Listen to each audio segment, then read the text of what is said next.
Good morning, everybody. Today we're going to make Aloo Gobi Saag, and this is an Indian vegetarian dish, and we have all of our ingredients out here. We need ginger, lime, garlic. We're going to use collard greens, onion, cauliflower, potatoes. Our seasonings are going to be cumin seed, mustard seed, turmeric, black pepper, kosher salt, red pepper, and some bay leaves.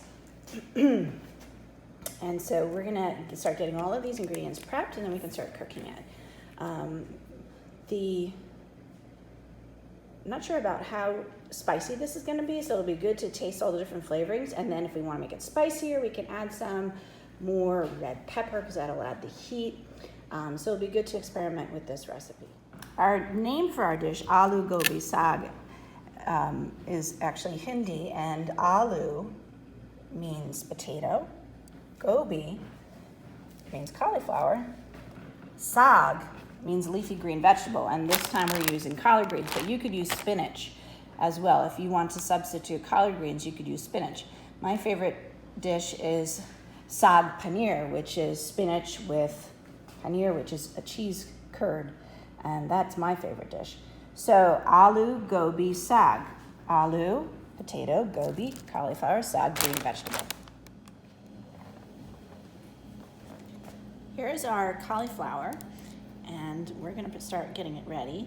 It looks a little damaged. It's not absolutely pristine, white, and perfect, but you gotta remember that not that many things from nature are exactly perfect in appearance.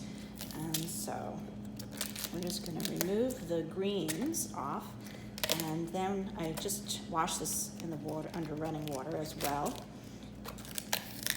Now, if we have a compost bin, don't throw that out, put it in your compost bin, recycle. And this core in the middle, we want to remove it. So if you're strong enough and can twist that out, great. If not, use a knife. So I'm sure some of you have that strength in your hands. I don't, so I have to use my knife. Now, fortunately, we don't have a compost heap, so I'm putting this in the garbage. Hopefully, next year we will have compost bins, and we can start using those. All right, so we want to remove the core still, and then we want to cut the cauliflower up into little florets. So I'm just gonna sort of cut in a V shape into this to remove the core.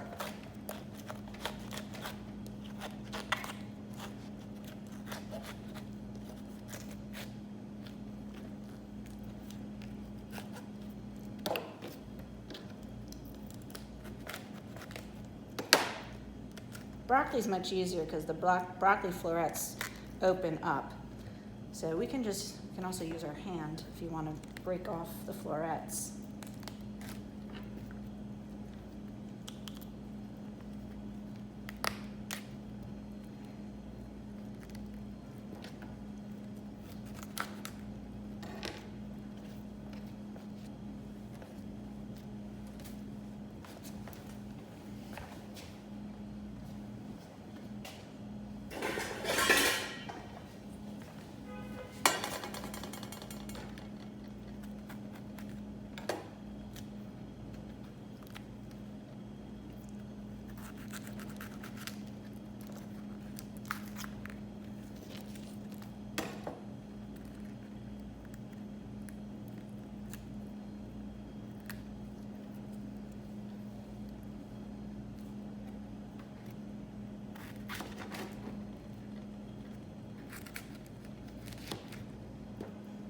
All right, so at this point, I've pretty much separated most of the large florets.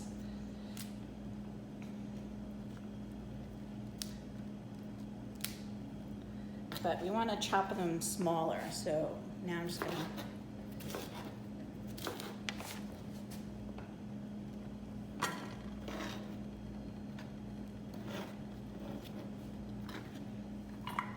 anything big, I'm just going to chop in half.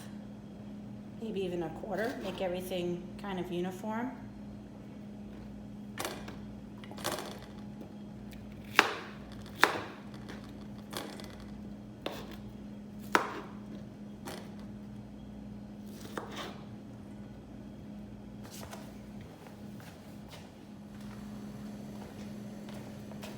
here we have our peeled potatoes, and I have them in a bowl of cold water, so that way they don't oxidize and become brown. Not sure if you can see that.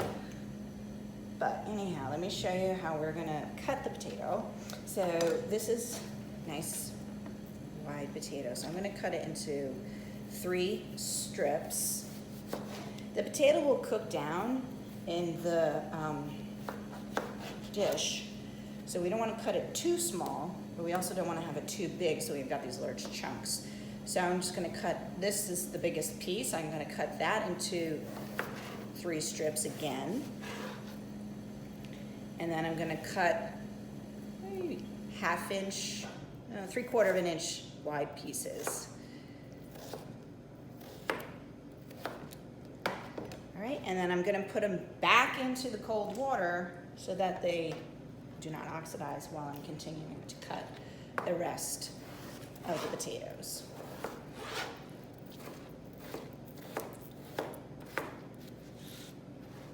This one is pretty small, so I'm just going to cut that one in half. Okay? Yes. I know, it would be such a shame. All right, so here is my handy trick. I wrapped the box grater with some saran wrap, and that will help when I want to clean it, because this, when I remove it, will help remove a lot of the ginger that's stuck on it. So here is our ginger. I've already peeled it, and now I'm going to start grating it.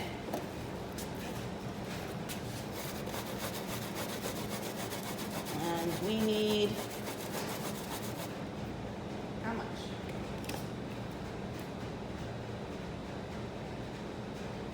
All right, it says 1 3-inch piece, so that's, I'm gonna measure this because if I wanna recreate this recipe, I wanna know exactly the amount that I'm using. So I think I'm gonna go for 1 tablespoon and correct that on the recipe because I don't wanna forget. So there we go. That looks like about a tablespoon.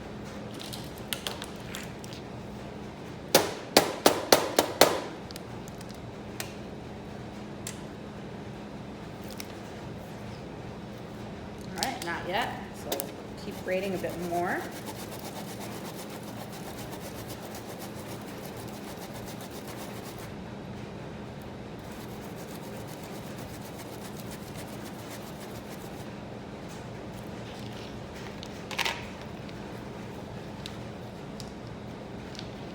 All right, now we have 1 tablespoon of ginger. All right, so our recipe calls for ghee. I actually don't have any ghee right now, so what I'm gonna do is I'm gonna use butter and olive oil. So I have about a tablespoon of butter in here and olive oil. I'm gonna add a tablespoon. And ghee is clarified butter, which means butter that has had the milk solids removed so it doesn't burn. By adding the olive oil to the butter, it raises the melting point for us, so the butter's not going to burn. So we'll still have that flavor. All right, so we're gonna melt the butter, heat up the oil, and then I'm going to saute our onions, and then I'm gonna add in our garlic and our ginger. So let's, all right, our butter is melted, our onions are going in, they're gonna sizzle, and we're gonna cook them until they are translucent. So that's going to take a couple of minutes. And I'm going to continue to stir them throughout that time.